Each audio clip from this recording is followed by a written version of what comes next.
To be honest, it was one of the great days in the club's, probably in the club's history. Since I've been there in 1984, we haven't beaten Subiaco in 8 years. Okay, and we won all 3 grades as well, which is just extraordinary. And then our women's won the next day, and won as well the next day, our Rogers Cup. So it was all round a phenomenal day. But what was really powerful, and our Quarters was so emotional, and like I've been through with Rhett Baines and Chris Dazanowski, so I have been a few times in these scenarios. But obviously we lost our ruckman Dakota Baldwin-Wright around Christmas time in Prague, okay?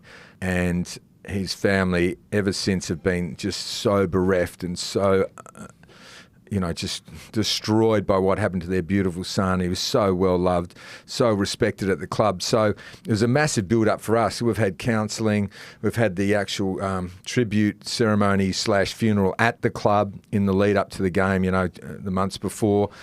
And then on the day, we had the minute silence out in the ground with the family. We had the black armbands. In the jumper, in the 125-year jumper, there was his name and number in the collar.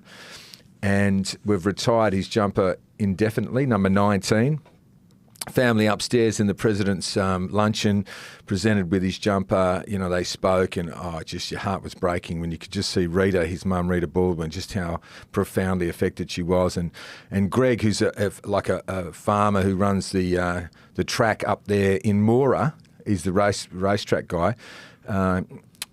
Greg Wright, he just can hardly speak still about it. So it was just massive, and I was so glad that we actually were able to just show how much we loved the guy and what he meant to us, but also that we won. And, I went down there at 3/4 time to see the boys. We were sort of just behind Subi, and I looked into their eyes, and I looked in Jacob Cornelio's eyes, Stephen's brother, who was just about best on ground, and I just saw, whoa, he is so steely. He ain't going to drop this. He's thinking about Dakota. Charlie Constable was brilliant, who he never even met the bloke, but he realised how profound it was for the rest of the team.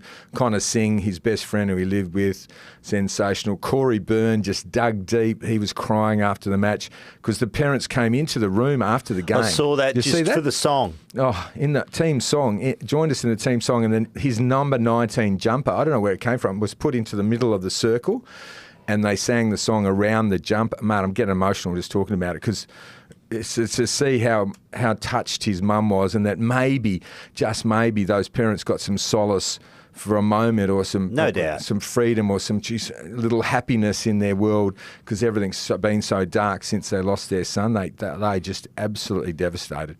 And then we took the mum into the change room. She wanted to see Dakota's locker as well, and oh man, there wasn't a dry eye in the place. So well done to the Demons and everybody involved, the fact that they were able to dig deep, and the players especially. You know what it's like.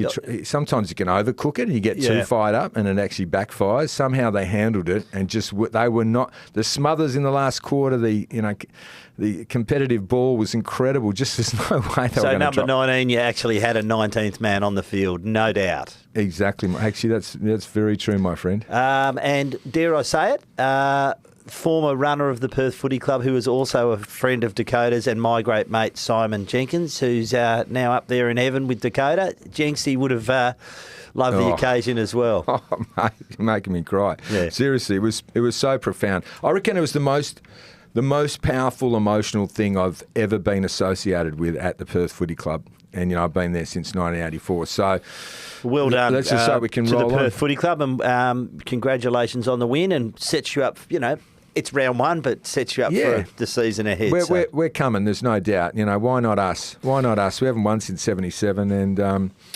it's the train has left the station, but it was just so good to see these people just get some happiness in their life, Rita and Greg, and, they're wonderful people, and we'll just keep supporting them now and everybody else that's been affected.